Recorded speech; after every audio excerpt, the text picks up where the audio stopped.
and that's coal-burning power plants like the one right downriver here. I have 3 sons who have asthma. 1 out of every 4 black children in America's cities now has asthma. We know that, and we have a pediatric asthma epidemic in this country that everybody's conscious of. We know that the principal trigger for the asthma attacks themselves is bad air, mainly ozone and particulates. About 75% of asthma attacks are caused by those 2 substances. And the principal source is an industry that donated $156 million to President Bush and his party since the year 2000, since the 2000 election cycle. One of the first things the Bush administration did when it came into office was to order the Justice Department and EPA to drop all of those lawsuits. The top 3 enforcers at EPA, Bruce Buckheit, Sylvia Lawrence, and Eric Schaefer, all resigned their jobs in protest. These were not Democrats.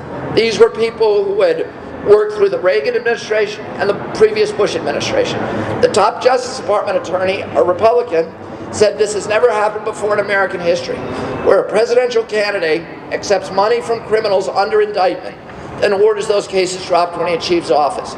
Immediately after doing that, President Bush abolished the new source rule, the heart and soul of the Clean Air Act, the most important provision in that statute. That's the rule that required those companies to clean up 18 years ago. So now there's no requirement that they ever have to clean up the ozone and particulates. And all of those plants in Massachusetts and elsewhere that invested in the new technologies are now at a profound disadvantage in the marketplace. And I'm going to be able to watch my children gasping for air on bad air days because somebody gave money to a politician. And if you go to EPA's website when you go home today, not NRDC's website or Waterkeeper's website, but the federal government's own website, you will see that that single decision alone by President Bush to abolish the new source rule kills 24,000 people every year. That's the low estimate. The high estimate is 60,000, and that's the most accurate one by the Harvard study. But the low estimate is 24,000. That's 6 times the number of people who were killed in the World Trade Center attacks, but not just once, year after year after year after year. This should be the front page headline of every newspaper in this country every day.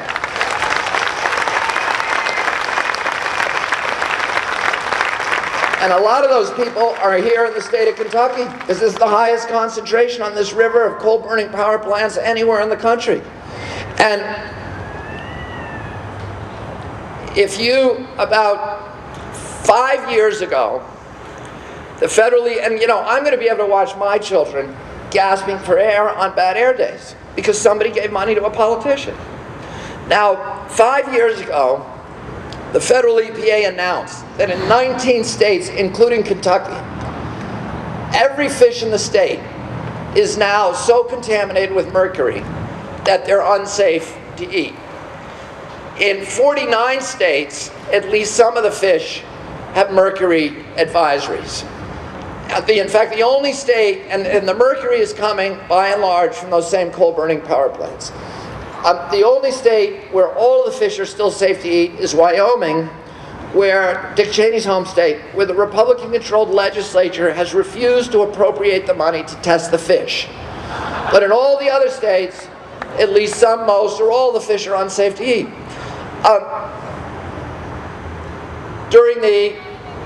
We know a lot about mercury we didn't know a few years ago. We know, for example, that according to CDC, 1 out of every 6 American women now has so much mercury in her womb that her children are at risk for a grim inventory of diseases: autism, blindness, mental retardation, heart, liver, and kidney disease. I just came back from Shippingsport, Pennsylvania, where they have a coal-burning power plant that's still discharging mercury illegally. And in one elementary school class, there are 8 children who have autism. And a recent study by the University of Texas says that autism rates are dramatically higher in the downwind plumes of those plants, and special education needs, dollars, are much, much larger in schools that are within that are downwind those plants than elsewhere. So I have so much mercury in my body. I got my levels tested recently. Every woman of childbearing years has to get her levels tested. Everybody should, because mercury is a potent neurotoxin.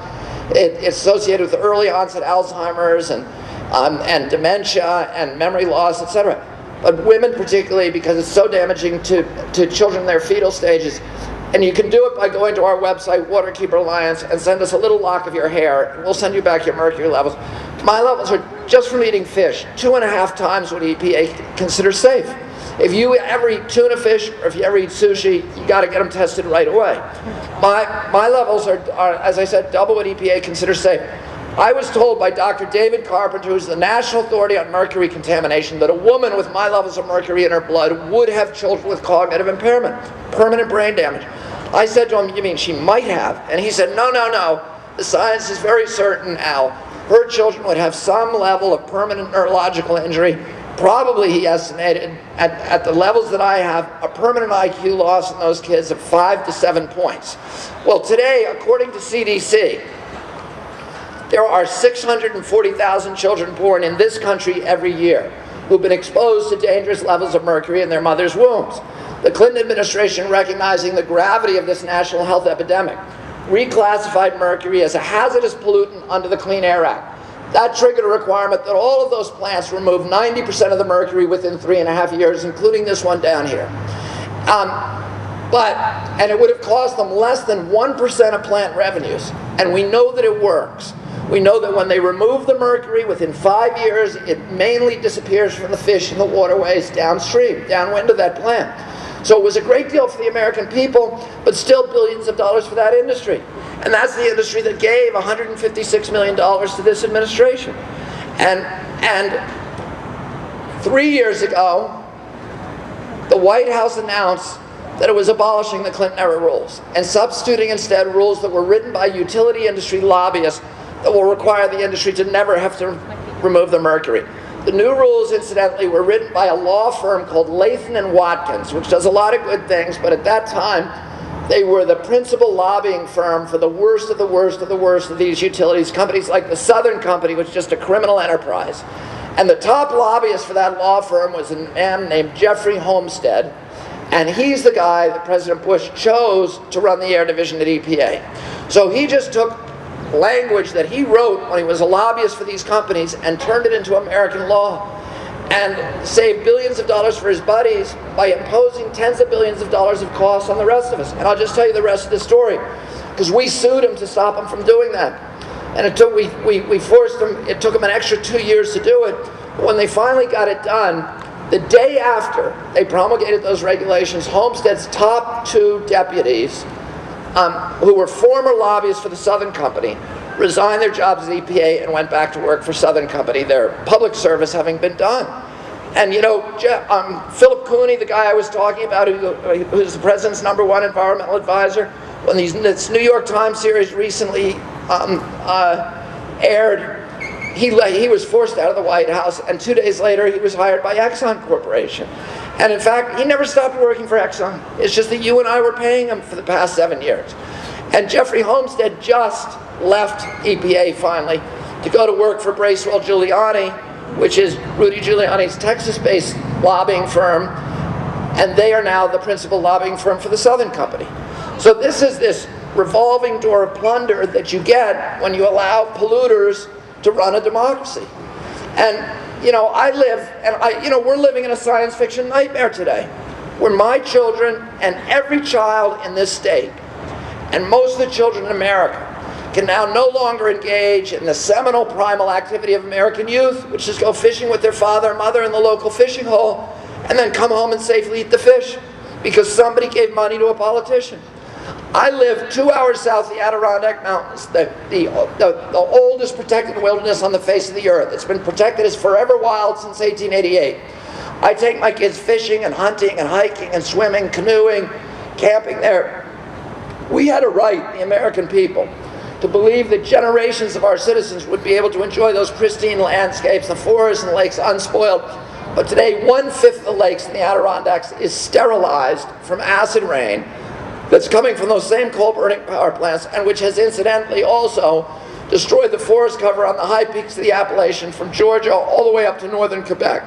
And this administration, having accepted $156 million from that industry, has put the brakes on the statutory requirements that they clean up the acid rain, and as a direct result of those rollbacks this year, about 6 months ago, the EPA announced that for the first time